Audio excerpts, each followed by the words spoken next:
ফেনী কিন্তু বাংলাদেশের chicken neck.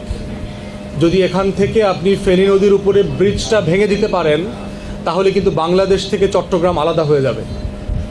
তাহলে সেই রকম একটা কৌশলগত জায়গায় বঙ্গোপসাগরের মুখে ফেনী নদীর মোহনাতে বিলোনিয়া থেকে শুরু করে মিরসরাইতে এত বছর ভারতের মতো একটা আগ্রাসী শক্তিকে দেয়াটা বাংলাদেশের স্বাধীনতা, সার্বভৌমত্ব, মর্যাদা এবং জাতীয় স্বার্থের সাথে যায় না। ইতিমধ্যে আমরা দাবি করেছি যে এক্সক্লুসিভ জোনটাকে বাতিল করে দেওয়ার জন্য। প্রায় 90-এর দশক থেকে 95-96 সাল থেকে পাইপ বসিয়ে ফেনী নদীর পানি টেনে নিচ্ছেন। তারা বাংলাদেশ রাষ্ট্রের সাথে কোনো চুক্তি করাটা প্রয়োজন মনে করেন। তাহলে এত বছর যে আমার নদীর পানি নিয়ে গেল, এবং শুকনো মৌসুমে আমরা দেখেছি যে ফেনীর কৃষকরা পর্যন্ত নদী থেকে পানি পান না। ফেনী নদীর হকদার হচ্ছে আমার দেশের মানুষ, আমার দেশের কৃষক, আমার দেশের জেলে। শুধু ভারতকে এক্সক্লুসিভ জোন দেওয়ার পক্ষে